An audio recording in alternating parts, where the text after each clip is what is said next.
बलिया बन्नेछन् अतीतलाई वर्तमान र वर्तमानलाई आगतसँग जोड्ने पुलहरू। फक्रिनेछन् फूल बनेर कलिला कोपिलाहरू, त्यस्तै फेरि जाग्नेछन् केही बेर सुस्ताएका परिपक्व फूलहरू। जसरी हर दिन उदाउने घामले जोड्ने गर्छ हर साँझ उदाउने जुनलाई, नउदाउला जुन केही छैन, केही नीरव रात पनि प्रिय कथा बोकेर बसेका हुन्छन्। यही छिन् प्रकृति, यही छन् संस्कार र संस्कृति, जसका दस्तावेज बन्ने गर्छन् हर पल हर घडी। त्यही दस्तावेज हो किताब जात्रा। अक्षरदेखि ग्रन्थसम्मको सम्मेलन हो किताब जात्रा, जहाँ जोडिने एक एक सिर्जनाको हुनेछ जीवन्त प्रस्तुति। बन्नु छ सदैव त्यही पुल, उनेर एउटै मालामा हरेक सुगन्धका फूल। अझै जोड्नु छ सबैलाई पठन संस्कृतिको यात्रामा, थप्दै जानु छ नवीनता किताबहरूको यो जात्रामा। केही उज्याला पलहरू उदाउनेछन् फेरि, केही सिर्जनाका प्रहरहरू थपिनेछन् फेरि। किताब जात्रा। अधिक जानकारीका लागि किताब यात्रा एप डाउनलोड गर्नुहोला। नबेल किताब जात्रा mystic Nepal. Title sponsor Nabil bank limited, together ahead in association with Kreta mart, powered by Nepal bank limited, नेपालको पहिलो बैंक। राष्ट्रिय वाणिज्य बैंक लिमिटेड, तपाईको आफ्नै bank. Endorsed by Nepal telecommunications authority. Transportation partner silk transport, cross border connectivity. Tech partner नी pocket. Production and broadcast partner AP1 HD। Knowledge partner ACCA think ahead. Airlines partner Yeti airlines, you come first. International literature festival partner Kalinga literary festival, supported by Garima Vikas Bank Limited, Rianda Beach Serve, Jyoti Vikas Bank Limited, Moru College of Business Management, Altitude Air, Noble College, Lisara Receptions, Kayo Creative Studio, Artha Sarokar, organized by Kitab Yatra Foundation, brought to you by kitabyatra.com, Nepal's largest online bookstore. Nabel Kitab Jatra, Mystic Nepal. नमस्कार, किताब जात्राको यो संस्करणमा पुनः स्वागत गर्न चाहन्छु। अबको यो सत्र अलिकति विशेष हुनेछ, किनकि जब शब्दहरूले भाव व्यक्त गर्न सक्दैनन् त्यति बेला सङ्गीत काम लाग्छ भनेर भनिन्छ सङ्गीत जीवन हो, जीवनमा सङ्गीत छ वा सङ्गीतमा जीवन छ। लामो समयदेखि बहस भएको विषय हो यो। कानले श्रवण गर्ने मात्रै होइन, हृदयले महसुस गर्न सक्ने गीत सङ्गीतमा पोख्छ। एकजना यस्तो गायिकालाई अब यो मञ्चमा हामी निम्त्याउँदैछौँ। अबको क्रममा आउँदै हुनुहुन्छ आनी छोइङ टोलमा।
चित्त समय समरमा सतत जो गर्छ डटी सङ्ग्राम,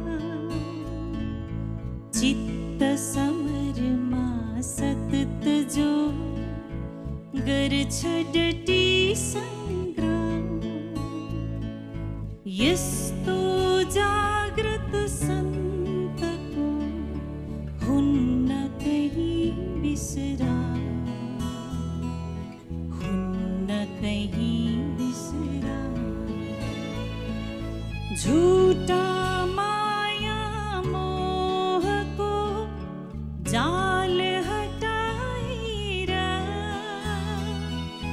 झुटा माया मोहको जाल हटाएर, परम सत्यतिर लाग है पद पद चालेर, पद पद चालेर।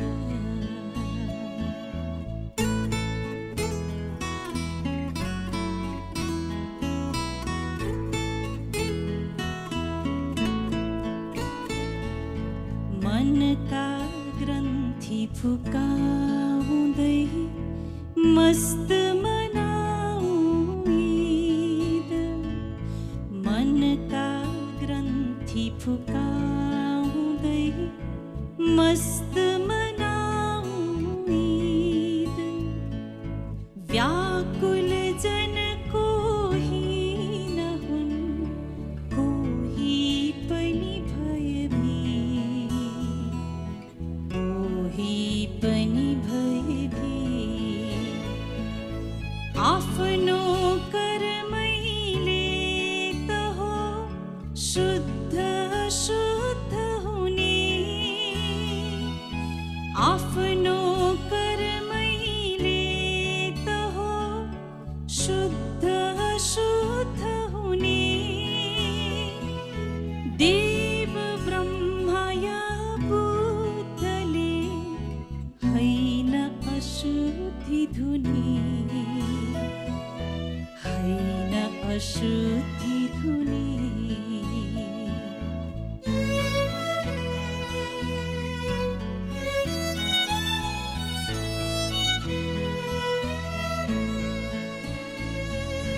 कर्मै हाम्रा सन्तति, कर्मै अभिभावक,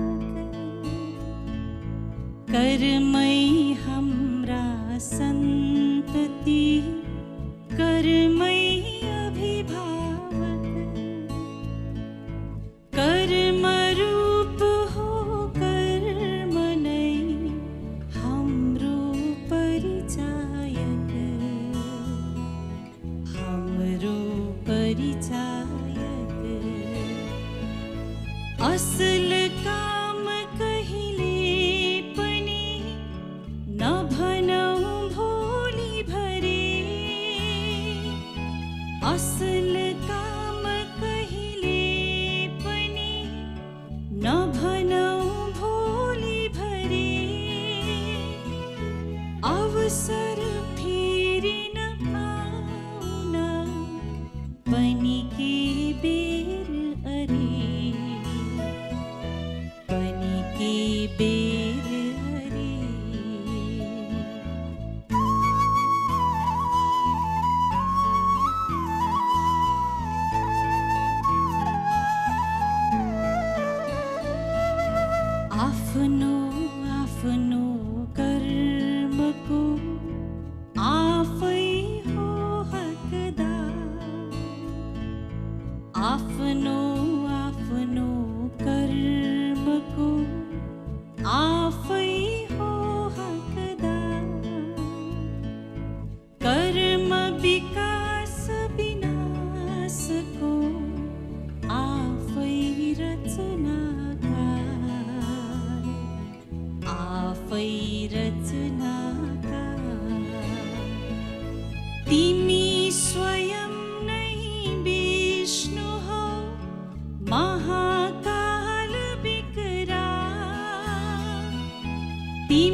स्वर्ग धरा पाता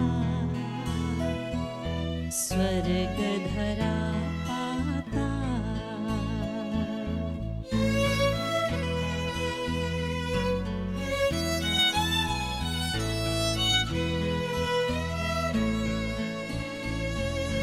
दुर्लभ यो मानव जुनी दुर्लभ धर्म मिला दुर्लभ यो मानव जुनी दुर्लभ धर्म मिला दुईटै पायौँ धन्य हौ दूर गरौँ भवता दूर गरौँ भवता दुःख हेतु दुष्कर्म हो दैव हुँदै होइन दुःख हेतु दुष्कर्म हो दैव हुँदै होइन कर्म स्वच्छ आफै गर अरूले गर्दैन अरूले गर्दैन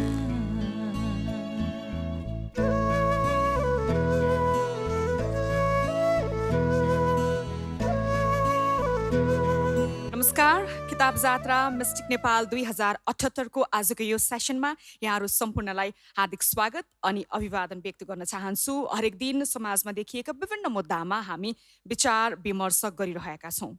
विभिन्न सत्रहरू पनि चलिरहेका छन् समानान्तर रूपमा। आज पनि एउटा सत्र लिएर उपस्थित भइसकेका छौँ। यहाँहरूकै अपार माया र हौसलाका कारण यो श्रृङ्खला अझै परिष्कृत र भव्य बनाउने प्रयासमा पनि छौँ।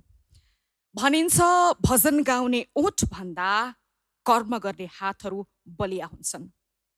हामीले धेरै सुन्यौँ नेपालमा राजनीतिक क्रान्तिका नारा। राजनीतिक क्रान्तिको युग समाप्त भयो, अब आर्थिक क्रान्तिमा अगाडि बढ्नुपर्छ भन्ने बहस पनि नेपालमा पुरानो भइसक्यो। तर आर्थिक क्रान्ति कसरी? यसमा छिपछिपे बहस मात्रै भएको छ। आर्थिक क्रान्तिको एउटा बलियो पाटो हो उद्यमशीलता। उद्यमशीलताका विभिन्न क्षेत्रमा रमेर जमेर बसेका केही उद्यमीका सफलताका कथा, उहाँहरूका सङ्घर्ष सुन्नेछौँ यो सेसनमा। अबको सेसन रहेको छ उद्यमको बाटो। यो सेसनका वक्ताहरू हुनुहुन्छ लक्ष्मण नेउपाने र रमेश शेर्पा र यो सेसनलाई सहजकर्ताको भूमिका निभाउँदै हुनुहुन्छ रूपा खड्का। अबको सत्र उद्यमको बाटो। नमस्कार, किताब जात्राको आजको प्यानल डिस्कसनमा हामी उपस्थित भइसकेका छौँ। आज हामीले एकदमै विशेष विषय उठाउनेछौँ। विशेष गरेर युवा पिँढी जोसँग देशको वर्तमान भविष्य जोडिएको हुन्छ, उनीहरूले रोज्नुपर्ने अथवा उनीहरूका लागि अबको उद्यमको बाटो कस्तो छ, यसमा भएका अवसर, सम्भावना र चुनौतीको विषयमा पनि आज हामी चर्चा गर्नेछौँ। हुन त हामीसँग यो प्यानल डिस्कसनमा रहनुभएका वक्ताहरू दुवैजना आफ्नो क्षेत्र या भनौँ आफ्नो उद्यमको दोस्रो पुस्ता हुनुहुन्छ। तर दोस्रो पुस्ताका लागि पनि उत्तिकै चुनौती छ। केही नयाँ गर्नुपर्ने हुन्छ, केही विशेष गर्नुपर्ने हुन्छ। खासमा कसरी अगाडि बढ्दै हुनुहुन्छ उहाँहरू र देशमा यदि केही गर्ने हो भने यहाँ चुनौती, अवसर, सम्भावनाहरू पहिल्याउन के गर्नुपर्दो रहेछ। अब म प्यानल डिस्कसनका लागि वक्ताहरूलाई स्वागत गर्न चाहन्छु। यहाँहरू दुवैजनालाई स्वागत छ। सुरुवातमा म रमेशजीसम्म जान चाहन्छु। कोभिडको कहर नै छ अहिले पनि। यो समयमा उद्यममा सबैभन्दा बढी यसले समस्याहरू पहिल्याएको छ र समस्याहरू उजागर गरेको छ। यहाँहरूको काममा कोभिडले पुर्याएको असरबाटै सुरु गरौँ न। यस, अब कोभिडको दौरान अब अभियसली बिजनेसमा सबैजनालाई इम्प्याक्ट परेकै छ। स्पेसली एज अ माई बिजनेसमा चाहिँ मेरो अलिकति कोर बिजनेस चाहिँ मेरो एज अ लजिस्टिक हो। लजिस्टिक पनि मेरो फेरि यो क्रस बोर्डर बिजनेस, त्यो पनि चाइना बेसमा थियो र यो ड्युरिङ पेन्डामिक्समा पनि हामीलाई एकदमै इम्प्याक्ट चाहिँ परेको थियो। जस्तै अब इभन हाम्रो नेपाल गभर्मेन्टले पनि अब जस्तै हाम्रो क्रस बोर्डर रिलेटेड जस्तै यो हायर पर्चेज लोनहरूमा पनि अब त्यति प्रमोट नगरिरहेको, सबैलाई चाहिँ एउटै क्याटेगोरीमा राखेर हामीले त्यो फेसिलिटीहरू चाहिँ हामीले त्यति त्यो चिजमा हामीले त्यति अब गभर्मेन्टले पनि त्यति हामीलाई प्रोत्साहन गर्न नसकेको र अब हामीले पनि सायद हाम्रो पहुँचहरू गभर्मेन्ट लेभलसम्म पुर्याउन नसकेको जस्तो मैले फिल गरे हो। र सँगसँगै अब कोभिडको दौरान हामीमा अब फेरि हाम्रो आफ्नै स्टाफ्सहरू 100+ थियो जो कि धेरै जस्तो लेबर्स ड्राइभर्सहरू थियो। अब हस्पिटालिटीकै क्षेत्रको कुरा गर्ने हो भने एकदमै बढी धरापमा यो पनि पर्यो होइन। कतिपय अवस्थामा सरकारसँग अब हाम्रो लागि केही गर्नु पर्यो भनेर आवाजहरू पनि नआएका होइनन्। लक्ष्मणजी कसरी अगाडि बढ्दैछ, अब अलिअलि उठ्न थालेको हो त? धन्यवाद रूपाजी। यो पहिलो कोभिडबाटै सुरु गर्न चाहन्छु म। यो कोभिडले सबभन्दा असर पारेको भनेकै हाम्रो हस्पिटालिटी र यो टुरिज्मलाई नै हो जस्तो लाग्छ। र हाम्रो पनि सुरुको कोभिडको टाइममा जुन अन्यल थियो, त्यो अन्यलको बिचमा फेरि के थियो भने त्यतिखेर अलिक बढी हिम्मत पनि थियो, यो केही समयमा छिटै नै जान्छ जस्तो थियो। र त्यसले गर्दाखेरि त्यो पिरियडमा मेरो त 1500+ मेरो टिम छ, त्यसलाई चाहिँ घटाएर राख्न नसकेर मैले त्यो बेला पनि मैले 2टा ब्रान्च थपेर मैले चाहिँ एडजस्ट गरेर ल्याएँ। यो पछिल्लो टाइमले चाहिँ अलिकति हामीलाई पनि झस्कायो, किनभने यो अब त यसले चाहिँ छोड्ने होइन कि यसलाई धेरै लामो जान्छ जस्तो हामीलाई पनि एउटा बनायो। तर चाहिँ पछिल्लो टाइममा बिचमा अलिकति केही राम्रो हुन लाग्थ्यो, फेरि त्यो स्पिडले यस्तो अप्ठ्यारो स्थिति आयो नि, त्यो सम्हालि नै नसकिने भयो। पहिलेकोले भन्दा पछिल्लोले धेरै नै हामीलाई अप्ठ्यारोमा लयो। रमेशजी, अब यो कोभिड कहरमा जति पनि उद्यमहरू अलिकति सङ्कटमा परेको छ नि, राज्यले कस्तो प्रकारले प्रोत्साहन गर्न सक्छ जस्तो यहाँलाई लाग्छ? यहाँहरू त ग्लोबल टेन्डरमा पनि पर्नु भएको हो होइन। योभन्दा अगाडि 3वटा कम्पनी फेल भएको ठाउँमा पनि यहाँहरू सफल हुनुभयो। यो सम्भावना पनि अलिकति बताइदिनुहोस् न। यस सम्भावनामा म गभर्मेन्टले हाम्रो जस्तै अब डोमेस्टिक एन्टरप्रेनरहरूलाई चाहिँ प्रमोट गरिरहेकै छ। जस्तै एज अ ग्लोबल टेन्डरमा पनि जस्तै हामी लोकललाई चाहिँ 1.5% ट्याक्स लिइरहेको छ। जसरी अब विदेशी कम्पनी आउँदा 5% ट्याक्स लिइरहेछ। यो चिजको प्रमोट भइरहेको छ। यो चिजलाई चाहिँ युटिलाइजेसन हाम्रो आफ्नो एन्टरप्रेनरसिपहरूले चाहिँ त्यो चिजलाई एक्सप्लोर गर्न नसकेको जस्तो मैले देखिरहेको हो। ब्याक टु ब्याक हाम्रो अरूहरूले पनि कोसिस गरेको थियो, अब सक्सेस भएन। फाइनली हामीले यसमा इन्ट्री गरेको छौँ, हामीले केही एउटा पर्फर्मेन्स गरिसकेका छौँ र ब्याक टु ब्याक अहिले फेरि हामी त्यो चिजलाई चाहिँ अब गभर्मेन्टले फेसिलिटेट गरेको चिजलाई चाहिँ हामीले प्रमोट गरिरहेछौँ। हामी पनि त्यो फेसिलिटेटलाई how we enjoy, how we explore for the country to the people भन्ने त्यसरी चाहिँ हामीले इन्जोय गरिरहेछौँ। मैले भने नि ग्लोबल टेन्डरमा यहाँहरू पर्नुभयो, सफल हुनुभयो। हुन त यहाँको अगाडिको पुस्ताले नै यही काम गर्दै आएको हो, पारवहनको काम चाइना नेपाल बिचमा। यहाँले त्यस्तो के प्रयास गर्नुभयो? जुन अगाडिदेखि कार्यक्रम त थियो, तर त्यसको लागि आँट नजुटेको हो कि हिम्मत नजुटेको हो कि सफलता कसरी प्राप्त भयो? नेपालमा कन्जम्सन भइराख्ने र युज भोल्युममा के रहेछ भनेर एक्सप्लोर गर्दाखेरि यो रासायनिक मल थियो। रासायनिक मलमा पनि अब तपाईँको गभर्मेन्टले पनि फेरि हामी त आफैमा पनि क्रस बोर्डर तपाईँको चाइना बेस्ड बिजनेसमा थियौँ। अब हामीले एक्सप्लोर गरौँ भनेर एकदमै हामी चाहिँ सरकारी सबैजनासँग मिलेर चाहिँ फिजिबिलिटीहरू हामीले गऱ्यौँ। त्यो चिजमा हामीले चाहिँ उहाँहरूलाई पनि कन्फिडेन्स दियौँ कि एकदमै सिमिलर प्राइसिङहरू र पर्फर्मेन्स डेलिभरीहरू हामी अन टाइम गर्न सक्छौँ भनेर उहाँहरूलाई हामीले कमिटमेन्ट गरे पछाडि उहाँहरूले पनि हामीलाई 1 स्टेप फरवर्ड गर्नुभयो र हामीले पनि मोर 1 स्टेप गर्दाखेरि सक्सेसफुली भयो। लक्ष्मणजी, अब यहाँहरूको कुरा गर्नुपर्दा सिद्धार्थ ग्रुप अफ हस्पिटालिटीको एउटा इतिहास नै भइसकेको छ। कैलालीको टिकापुरबाट 2054 साल माघ 23 गते सानो नास्ता पसलबाट सुरु भएको एउटा कार्य हो नि त। अहिले अब पूर्वदेखि पश्चिमसम्म कतै पनि झन्डै सिद्धार्थको हस्पिटालिटीको कुनै न कुनै सेवा नभएको ठाउँ कम मात्रामा होला। यो सफलताको पछाडि कस्ता प्रयासहरूले चाहिँ अलिकति सार्थकता लिए जस्तो लाग्छ? यो 54 सालमा जो नास्ता पसल सुरु गर्ने मान्छे नै मै हो। यो कस्तो हुँदो रहेछ भने यो समस्याबाट जुझ्न सिकाउँछ कि भने जस्तै म 54 सालमा टिकापुरमा गएको पनि त्यो समस्याबाट कसरी पार पाइन्छ भनेरै गएको। अनि त्यो समस्याबाट पार पाउनलाई त्यो टिकापुरले मात्रै सम्भव थिएन। अनि त्यसपछि टिकापुरले नेपालगञ्ज ल्यायो, नेपालगञ्जले काठमाडौँ ल्यायो, काठमाडौँले अरू थप्दै जाने क्रम भयो। र फेरि कस्तो हुन्छ भने यो परिवारमा पहिले परिवारको कडी, अनि त्यसपछि साथीभाइको कडी, अनि जो काम गर्न भनेर आएका जो कर्मचारी हुन्छन् उनी पनि परिवार भए। उनीहरूलाई पनि त एउटा सेटल गर्ने, उनीहरूको पनि भविष्यको बारेमा सोधिदिने जिम्मेवारी थपियो। त्यो जिम्मेवारीले नै फेरि त्यो बाटो पनि अगाडि बढाउँदै लिएर गयो। त्यही नै हो। अहिले 25 क्षेत्रमा यहाँहरू विस्तार भइसक्नु भएको छ। हजुर। रमेशजी अघि पनि हामीले जोड्यौँ होइन, यहाँहरू कृषि क्षेत्रकै कुरा गर्ने हो भने पनि अब बढी मात्रामा युवा पिँढी कृषिमा लाग्यो भने चाहिँ देशको उन्नति हुन सक्छ भनेर हामीले बेला बेलामा बहसहरू गर्ने गरेका छौँ। यहाँहरू रासायनिक मल नेपाल ल्याउन सफल हुनुभयो, त्यो पनि 40 फिटको जुन कन्टेनरको सुरुवात गर्नुभयो नि यहाँले। यसपछिको अब अगाडिको कुरा गर्ने भने भूकम्प 2072 सालमा, अहिले अब कोभिडको कहर विश्वभर नै छ, नेपाल मात्र त होइन। तर चाइनाबाट नेपालमा सामुद्रिक रूपमा ल्याइने वस्तुहरूलाई पनि अब स्थलगत रूपमा ल्याउने अथवा भनौँ बाटोको माध्यमबाट ल्याउनको लागि जुन प्रयास गरिरहनु भएको छ, कुन ठाउँमा कुन अवस्थामा हुनुहुन्छ, कसरी अगाडि बढ्दै हुनुहुन्छ?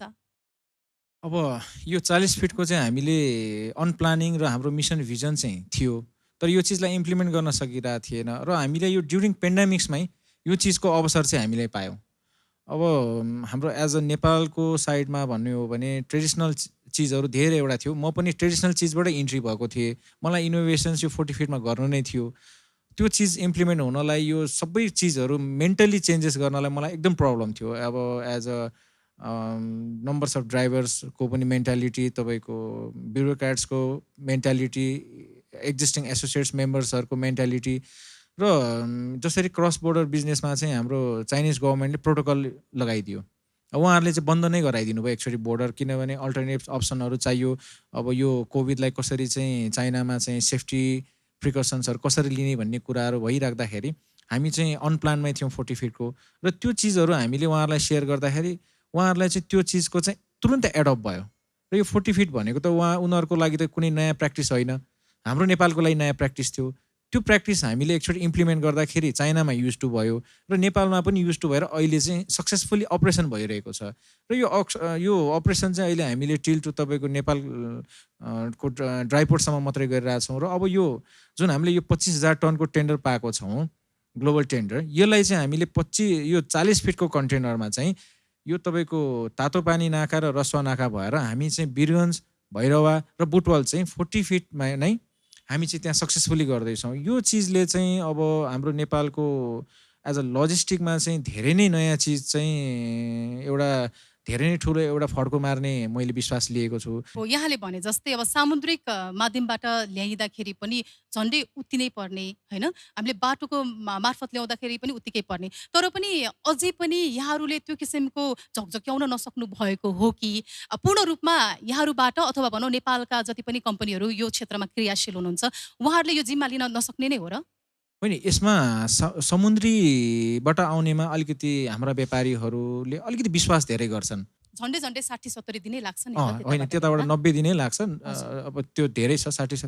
तर पनि कस्तो छ भने अलिकति हाम्रो यो बाई रोडमा चाहिँ चाइनाबाट बिजनेसमा चाहिँ ट्रस्ट भन्ने छैन कि, किनभने चाइनिज गभर्मेन्टले पनि हाम्रो त्यहाँको बिजनेसलाई एउटा काइन्ड अफ झोले पोके भन्ने एउटा छ, कुन्टावालालाई मेन्टालिटी छ। त्यो चिजलाई चाहिँ मैले चाहिँ चेन्जेस गर्न खोजिरहेको छु। जस्तै मेन्टालिटी अब 40 फिट हुने बित्तिकै उनीहरूले पनि एउटा ग्लोबल स्ट्यान्डर्डको चाहिँ बिजनेस स्टार्टिङ भयो होइन। अन्त त्यो भए पछाडि चाहिँ अब हाम्रो यता नेपाल गभर्मेन्टले पनि होइन यो चिजलाई प्रमोट गर्नुपर्छ भनेर त्यो चिजमा चाहिँ स्टेप्सहरू बढ्छन्। अब सन्धिहरू त धेरैवटा भइसकेको छ, त्यो चिजलाई एक्सप्लोर कसैले गर्नै सकेनन्, किनभने पाटो फितलै छ। त्यसो भए एकदमै त्यो चिजको फितलो छ। यसमा फितलोमा चाहिँ सबैभन्दा कमजोरी म कता म आफैलाई पनि दिन्छु कि कसैले त स्टेप त त्यो चिजलाई त लिनुपर्ने थियो नि। सायद म पनि कति धेरै ढिलो भएको जस्तो लागेको छु र फेरि पनि मैले एउटा स्टेप्सहरू अगाडि बढाएकै छु। अब यो चिजले पक्कै पनि नेपाल गभर्मेन्टले पनि देख्छन्, उहाँहरूलाई पनि कन्फिडेन्स आउँछन् र चाइनिज गभर्मेन्टले पनि कन्फिडेन्स आउँछन् र यो चिज एउटा हाम्रो लाइफ लाइन हो है भनेर त्यो अनुसारको चाहिँ भोलिको दिनमा इन्फ्रास्ट्रक्चरहरू डेभलप गर्छन् भन्ने मेरो बुझाइ छ। लक्ष्मणजी, जस्तो हस्पिटालिटीको क्षेत्रमा चाहिँ कोभिडको कहरको कारणले कतिपयले चाहिँ काम गरिरहेको गरिरहेकै व्यक्तिहरूले चाहिँ रोजगार गुमाएका पनि छन्।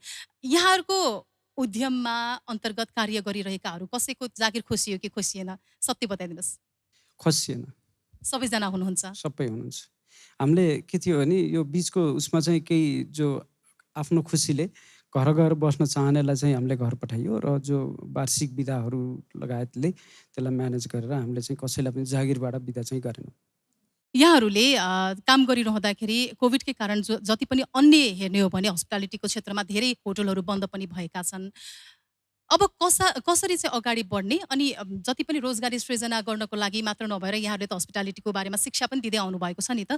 यो शिक्षा, कृषि, पर्यटनलाई सँगै लैजानलाई चाहिँ के गर्नुपर्छ? नेपाल चाहिँ यो चाइना र भारतको सानो देश होइन। हामी चाहिँ कृषिमा चाहिँ मास प्रोडक्सन हामी गर्न सक्दैनौँ, ठुलो उत्पादन हामीमा छैन। र मैले बार मेरो पर्सनल, म त्यसको कुनै विज्ञ होइन, हामी नेपालमा क्वालिटी र भ्यालुअल चिज चाहिँ उत्पादन गरौँ र त्यसलाई सँगसँगै जो कृषि र पर्यटनलाई जोडेर लैजाउँ भन्ने मेरो एकदम हो।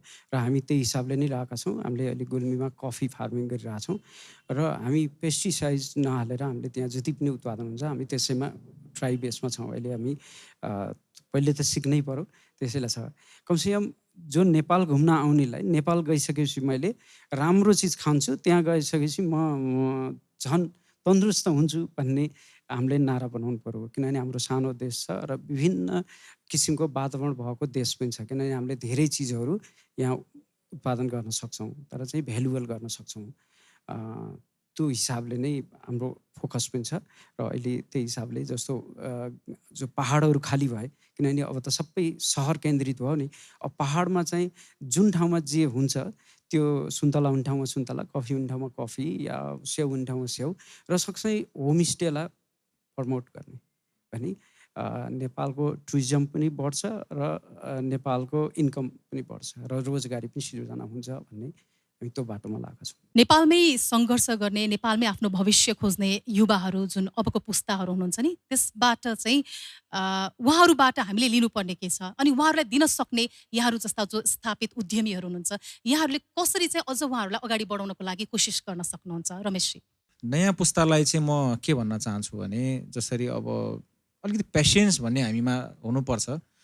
जहिले पनि अब वेल एजुकेटेड हुनुहुन्छ अहिलेको हाम्रो युथहरू, अब एकाडेमिकको लागि अब्रोड जान्छन्, त्यहाँका नयाँ नयाँ चिजहरू देख्छन्, बुझ्छन्, सिक्छन्। त्यो चिजलाई चाहिँ त्यहाँका सबै कुराहरू बुझिसके पछाडि एकचोटि कमब्याक भएर नेपालमा आउने, त्यहाँका आफ्नो नलेजहरू चाहिँ यहाँ कसरी थोरैभन्दा थोरै इम्प्लिमेन्ट कसरी गर्ने भन्ने त्यो चिजमा फोकस हुनु पर्यो भन्छु म चाहिँ होइन। किनभने हाम्रो नेपालमा फेरि स्टार्टअप गर्नुको लागि कुनै ठाउँ छैन भन्ने छैन कि, एनीवेयर एनी टाइम यति ठाउँ स्पेसियस खाली छ, केही पनि सुरु नै भएको छैन। म चाहिँ यो देखिरहेको छु कि अहिलेसम्म। हामी हेर्नुहोस् आजको दिनमा पनि पास्ट 40 इयर्स 50 इयर्सको रोड, त्यही चिजको इन्फ्रास्ट्रक्चरहरू, त्यही चिजको मेन्टालिटीहरू, अब त्यही चिजको चाहिँ अब इन्भाइरोमेन्टहरू भइरहेछन् भने त्यो चिजमा थोरैभन्दा थोरै पनि हरकत गर्दाखेरि हाम्रो नेपालमा चाहिँ क्लिक हुन्छ कि। सो त्यो क्लिक हुँदा हुँदै पनि हाम्रो यहाँ चाहिँ त्यो लेभल अफ कम्पिटिसन, त्यो लेभल अफ टफ छन् भन्छन्, मान्छेले खुट्टा तान्छन्, यो छन् भनेर भन्छन् नि, त्यो म चाहिँ मान्दिनँ यो कहिले पनि। किनभने यहाँ कसैले केही भएकै छैन। हेर्नुहोस् त किन खुट्टा तान्छ? वेन इस्टाब्लिस्ड त त्यस पछाडि 1:10 हुन्छ यहाँ हाम्रो देशमा। हेर्नुहोस्, सो वेन इस्टाब्लिस्ड त्यो बेलासम्मको लागि त धैर्य त हुनु पर्यो नि। यो होइन कि एभ्रिथिङ इज सबै हातमा त होइन, तर 1 स्टेप लिएर अगाडि फरवर्ड हुँदाखेरि लट्स अफ अपर्च्युनिटी म चाहिँ त्यसरी देखिरहेको छु। यही प्रश्न नै मैले लक्ष्मणजीलाई पनि राख्न चाहेँ। मैले त धेरै देख्छु म, किनभने म आफै फर्केर आएको हो होइन। सबभन्दा पहिले त किनभने हामी कुन कल्चर, हामी जो संस्कारमा हुर्क्यौँ हामी, किनभने हिजो हाम्रोभन्दा माथिल्लोलाई हेर्दाखेरि जो गाउँमा बस्यो यो त बिग्रियो भन्ने थियो, लागुर गयो, चौकीदार भयो, या कसै कहाँ सामान्य नोकरी गर्यो भने यो त यसले उहाँले कमाएर ल्यायो भन्ने, त्यसलाई चाहिँ प्रोत्साहन गर्ने त्यो एउटा संस्कारै थियो भनौँ होइन। अब त्यसैबाट हुर्किँदै बढ्दै आएको त हामी। अहिले पनि के छ भने हाम्रो बाबुआमाले अहिले इन्डिया जा त भन्दैनन्, दुबई, कतार, मलेसिया पनि अलिक कम भन्न थाले। अस्ट्रेलिया, अनि अस्ट्रेलिया, युरोपतिर गए हुँदो, छोरो विदेश गए, उस्तै पऱ्यो सिरमतीहरूले पनि भोज खाने, यस्तो हाम्रो संस्कार छ कि। त्यसले गर्दाखेरि हामी त्यो संस्कारबाट पहिले त बाहिर आउनु पर्यो। र रमेशजीले भने जस्तो हामीले धैर्य हामीसँग बिल्कुल छैन, एकदम तुरुन्तै चाहिन्छ। अब हामी बाहिर पढ्न गएकाले विदेशको सबै कुरो नेपालमा खोजेर काँडा पाउने, पहिले नेपाल बनाउनु पर्यो भने बनाउने कसले? हामीले त बनाउने हो। र कुनै न कुनै एउटा जेनेरेसनले जस्तो रमेशजीको कोही योभन्दा पहिलेको पुस्ताले केही गर्नु थियो, उहाँले चाहिँ त्यसलाई चाहिँ अझै एउटा गोरेटो बनाएका उहाँले ठुलो बाटो बनाए चाहिँ ठुलो बनाउँदै हुनुहुन्छ भने, जस्तो मैले एक लेभलको मैले अहिले भर्खरै पनि भनिसक्यो, एउटा खाजा पसलबाट सुरु गरेर अहिले 5 स्टारसम्मको प्रपर्टी आछ भने, अब मेरो त खाजा पसलदेखिको एउटा उ थियो भने अब 5 स्टारको लागि त मैले त सेकेन्ड जेनेरेसन तयार गर्नु पऱ्यो नि त, होइन? त्यसले गर्दाखेरि जो इन्फ्रास्ट्रक्चर र अनि म्यान पावर सँगसँगै डेभलप गर्ने हो, होइन? र युवाहरू पनि त्यही हिसाबले नै डेभलप गर्ने हो। र युवाहरूलाई के पनि सम्झाउनु पऱ्यो भने अहिले नेपालमा अब 10-20 जना जो विदेश गएर धेरै नै कमाएका जो हुनुहुन्छ, आखिर नेपालमै आएर किन अहिले लगानी गरेर यहाँ काम गरिरहनु भएको छ त? अगर विदेशमै सुख मिल्थ्यो, सबै कुरो त्यहाँ मिल्थ्यो भने किन नेपालमा आउनु परेको थियो? भनेपछि नेपालमा जस्तो खुसी हामी नेपालीलाई अन्त कहीँ गए पनि छैन भन्ने एउटा उदाहरण पनि हो। हाम्रो अगाडिको जेनेरेसनका चाहिँ कतिपयले के भन्नुहुन्छ भने मेरो छोराछोरी विदेश नै गएको छैन, कमसेकम एउटा छोरा एउटा छोरी कोही चाहिँ अस्ट्रेलिया अमेरिका भएको भए चाहिँ यो समाजमा पनि अलिकति आफ्नो राम्रो स्ट्यान्ड हुन्थ्यो भन्ने किसिमको पनि छ। त्यो छाप हामीले छोड्नको लागि, त्यस मेटाउनको लागि चाहिँ के गर्नुपर्छ? त्यो त म भर्खर भन्ने धैर्य हामीलाई चाहिँ तत्काललाई चाहिएको भएर त भने हो। ल 20 वर्ष पछिलाई हेर्ने हो भने त यहीँ बसेको राम्रो होला नि, त्यो हामीले क्यालकुलेसन गर्न सकेका छैनौँ। त्यो मेन समस्या त्यो हो। र अब जति पनि यहाँ अब युवाहरू जति पनि हुनुहुन्छ र काम यहाँ नेपालमा उनी छैन भन्ने कुरो, एउटा सामान्य लेबर मजदुर गर्ने, मैले त किनभने इँटा धुनेदेखि लिएर सबै काम गराउँछु नि, दिनको 1000 रुपियाँ उसले कमाउँछ मिनिमम भने 30,000 कमाउँछ। त्यही 30,000को लागि मलेसिया दुबई कतार किन जानु पर्यो? परिवारसित बसेर यहीँ कमाउँछ त। 30,000ले त नेपालमा त राम्रोसँग परिवार आफ्नो छोरछोरी पढाएर एडजस्ट हुन सक्ने पैसा हो नि, होइन? अझै ओभरटाइम गर्ने त 40 पनि कमाउँछ। र हामीले एक त हामी श्रमलाई चाहिँ सम्मान गर्न जान्दैनौँ, होइन? फल्नु यस्तो काम गरे, म पनि टिकापुर जानु परेको त्यही भएर हो। गुल्मियो मान्छे नाइन किन बुटोला अभाव भइहाल्थ्यो नि, किन टिकापुर जानु पऱ्यो भन्दा किनभने मलाई त्यो कामप्रतिको लाज, होइन? अब हर काम गर्नलाई हामी अब भर्खरको युवाहरू लाई चाहिँ त्यो हिम्मतै हुँदैन। अब विदेश गएर त टोयलेट सफारी पो कसले देख्छ, होइन? त्यही भएर हाम्रो नेपालबाट युवा बढी प्लान हुने पनि कारण त्यही हो। परिवर्तन भएको छ रमेशजी, यहाँ अन्य धेरै युवाहरूसँग मिलेर काम गरिरहनु भएको छ। कस्तो मानसिकता छ अहिले नेपाली युवाहरूको, के पाउनु भएको छ यहाँले? नेपाली युवाहरूको जस्तो एक्सपर्टाइजहरू भयो, मेहनतिलो, हार्डवर्किङ, अब हामी नेपालीलाई चिन्छौँ नै पनि त्यसमा, होइन? सबै हाम्रा युवाहरूले नेपालमा पनि मेहनत त्यत्तिकै गरिरहेछ, विदेशमा पनि त्यही हो, इक्वल्ली गरिरहेछ। त्यही हो कि हाम्रो यहाँको चाहिँ इक्विभ्यालेन्ट अलिकति कम छ, ठिक छ, त्यो चिजमा नि एक्सेप्ट गरेर नेपालीहरू यहीँ बसिरहेको छ। तर युवाहरूको मेन्टालिटी मैले चाहिँ के देखिरहेको छु भने एज अ फ्यामिली सपोर्ट नभएको भन्ने म चाहिँ यसमा धेरै नै लागिरहेछ कि। अब हाम्रो यहाँको सोसाइटी, हाम्रो environment as a academic family ब्याकग्राउन्डबाट पनि एउटा न एउटा फ्यामिली चाहिँ एउटा युएसए हुनु पऱ्यो, एउटा अस्ट्रेलिया हुनु पऱ्यो, त्यहाँ पुगेर छोराछोरीले के गरेको छ, कसरी गरोस्, त्यो सरकार छैन। त्यहाँ पुगेपछि फाइनल सेटल, माई छोरा इज सेटल, मेरो छोरी सेटल भयो।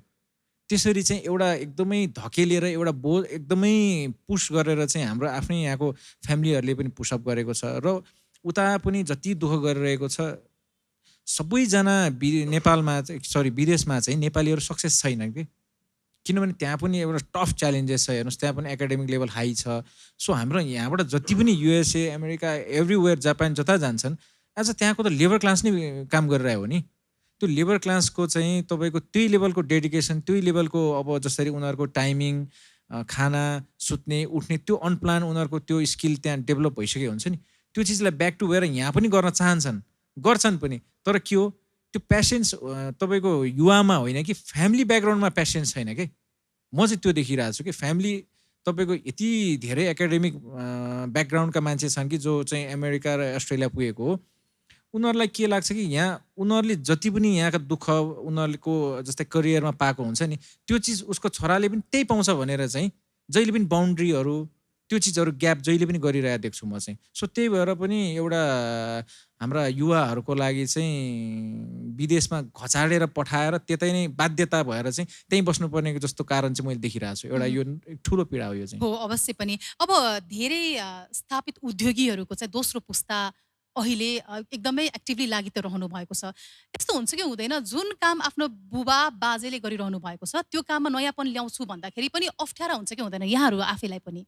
यो चिज चाहिँ एकदम बडा ठुलो क्वेसन लागिरहेछ मलाई हेर्नुहोस् होइन। अब मेरो पुस्ता चाहिँ कस्तो थियो भने मेरो पुस्ता चाहिँ अब एकदमै एकाडेमिक जिरो। अब हाम्रो सिन्धुपाल्चोकको ठाउँमा हेर्नुहोस् खानु नपाएर नै तल झरेर एउटा काइन्ड अफ एउटा एक्सपोर्ट इम्पोर्ट जे छ त्यो गर्यो, त्यो जानियो। अब उहाँहरूले स्टार्टिङमा के गर्नुभयो भने खालि आफ्नो फ्यामिलीको लागि गर्यो, फ्यामिलीको लागि एक्सपोर्ट इम्पोर्ट गर्यो।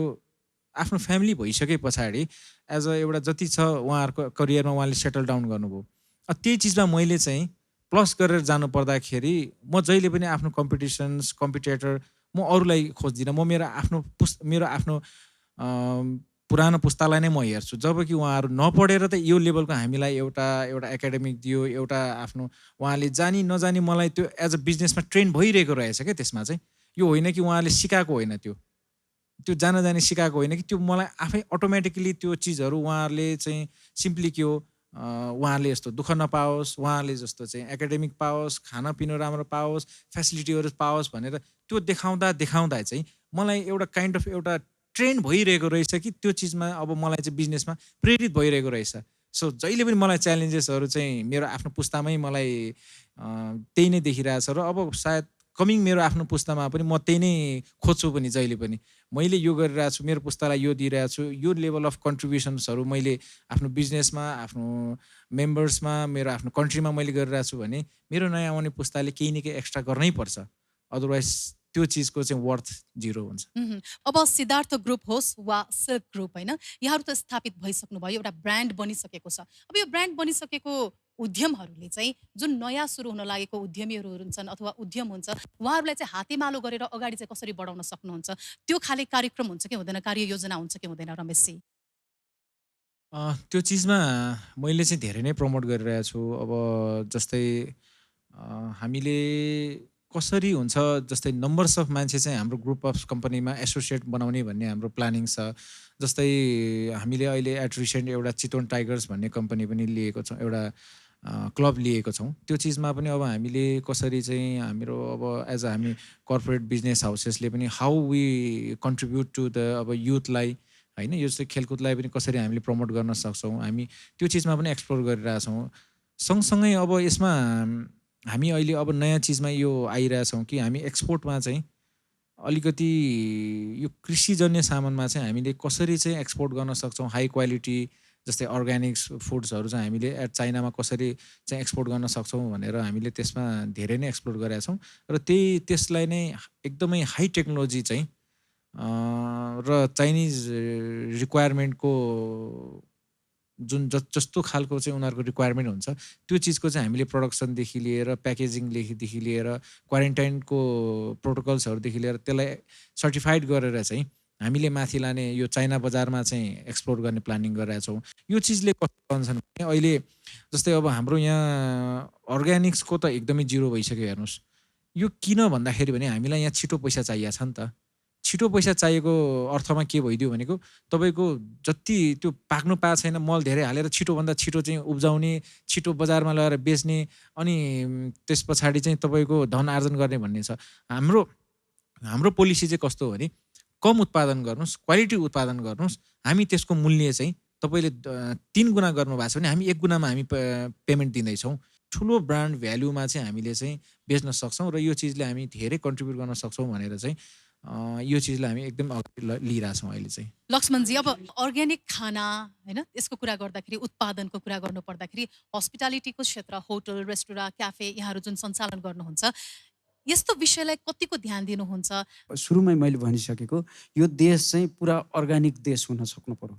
जडीबुटीले यत्रो भरिएको छ, कमसेकम यहाँ गइसकेपछि त म त्यहाँ त्यो देश घुम्न गएँ भने म 2-4 वर्ष उमेर पनि बढाएर आउँछु भन्ने सोच बनाएर आउनु पर्यो। किनभने यहाँको ट्रेकिङ, यहाँको हावापानी, यहाँको जडीबुटी, यहाँको खानकी, यहाँको यो कल्चर होइन, हाम्रो जो विविध किसिमको छ नि त हाम्रो त यति धेरै कल्चरले भरिएको छ यसलाई चाहिँ हामीले राम्रो मार्केटिङ पनि गर्न सकेका छैनौँ। अब यो अरूलाई दोष दिने अरूले गरेनन् भन्ने भन्दा पनि अब सुस्त आफै जान्दै आफै गर्दै जाने हो र अरूलाई चाहिँ गराउने पनि हो।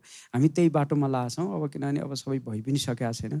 त्यसले गर्दा अब आउने दिनमा फेरि यस्तै मञ्चमा बसेर मैले यो गरेँ भन्न छिटै पाइएला जस्तो लाग्छ। पक्कै पनि हामी त्यो अपेक्षा चाहिँ राख्छौँ।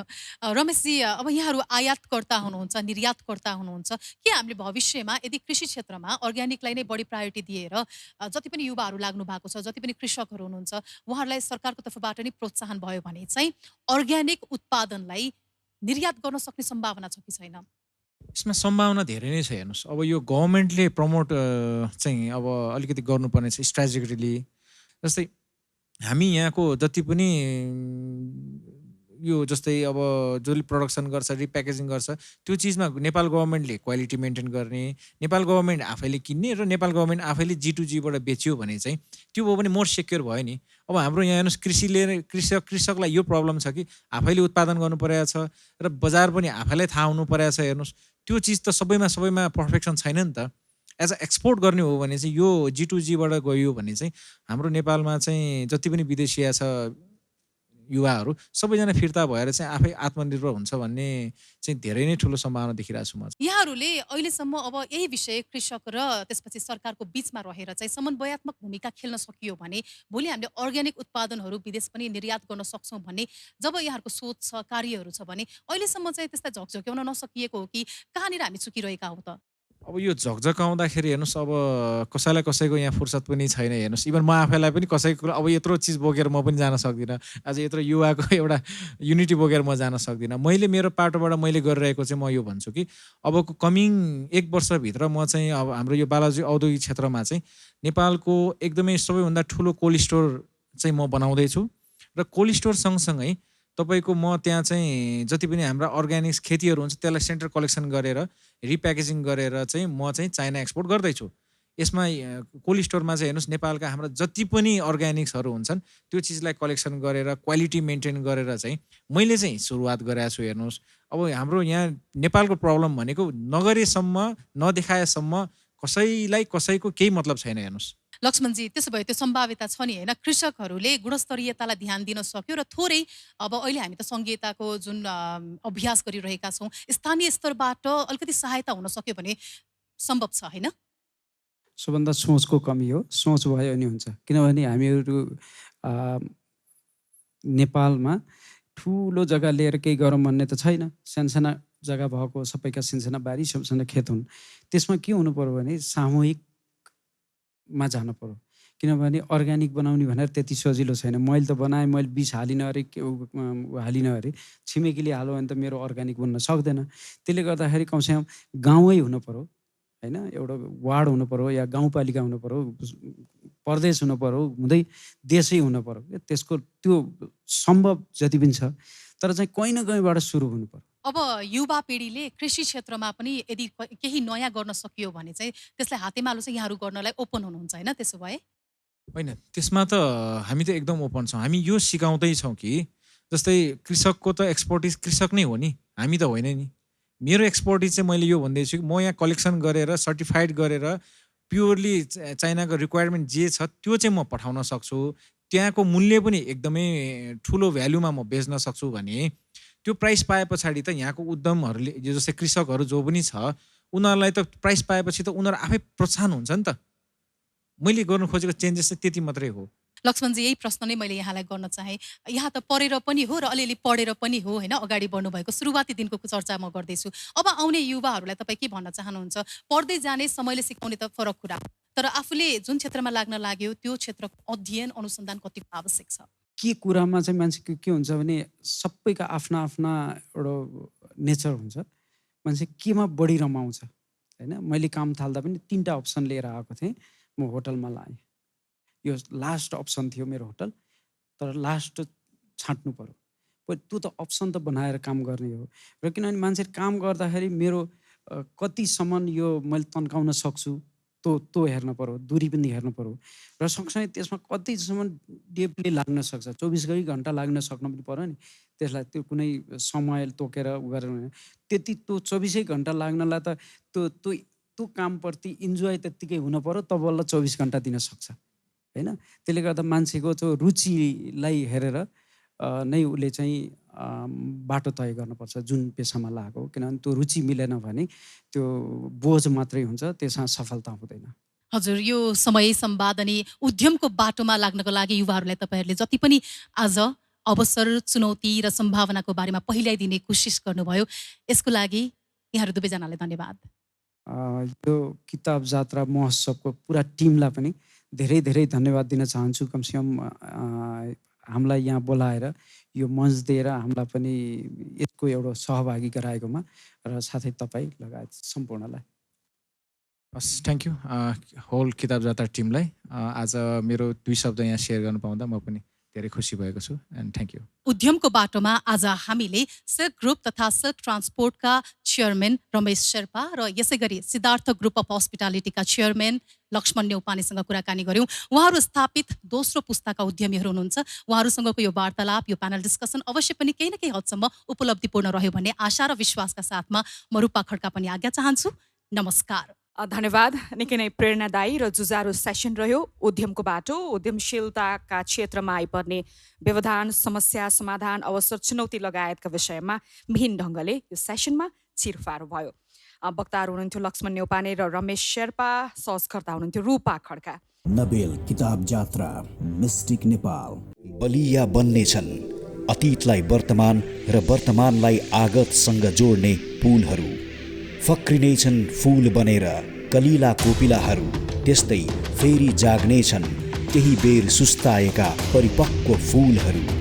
जसरी हर दिन उदाउने घामले जोड्ने गर्छ हर साँझ उदाउने जुनलाई, नउदाउला जुन केही छैन, केही नीरव रात पनि प्रिय कथा बोकेर बसेका हुन्छन्। यही छिन् प्रकृति, यही छन् संस्कार र संस्कृति, जसका दस्तावेज बन्ने गर्छन् हर पल हर घडी। त्यही दस्तावेज हो किताब जात्रा। अक्षरदेखि ग्रन्थसम्मको सम्मेलन हो किताब जात्रा, जहाँ जोडिने एक एक सिर्जनाको हुनेछ जीवन्त प्रस्तुति। बन्नु छ सदैव त्यही पुल, उनेर एउटै मालामा हरेक सुगन्धका फुल। अझै जोड्नु छ सबैलाई पठन संस्कृतिको यात्रामा, थप्दै जानु छ नवीनता किताबहरूको यो जात्रामा। केही उज्याला पलहरू उदाउने छन् फेरि, केही सिर्जनाका प्रहरहरू थपिने छन् फेरि। किताब जात्रा। अधिक जानकारीका लागि किताब यात्रा एप डाउनलोड गर्नुहोला। नोबेल किताब जात्रा, mystic Nepal. Title sponsor Nabil bank limited, together ahead. In association with Kreta mart, powered by Nepal bank limited, नेपालको पहिलो बैंक। राष्ट्रिय वाणिज्य बैंक लिमिटेड, तपाईको आफ्नै bank. Endorsed by Nepal telecommunications authority. Transportation partner silk transport, cross border connectivity. Tech partner नी pocket. Production and broadcast partner AP1 HD। Knowledge partner ACCA think ahead. Airlines partner Yeti airlines, you come first. International literature festival partner Kalinga literary festival. Supported by Garima Bikas bank limited, रियन्डा बेज सर्भ। Jyoti Bikas bank limited, Moru College of Business Management, Altitude Air, Noble College, Lisara Receptions, Kayo Creative Studio, Artha Sarokar. Organized by Kitab Yatra Foundation. Brought to you by kitabyatra.com, Nepal's largest online bookstore.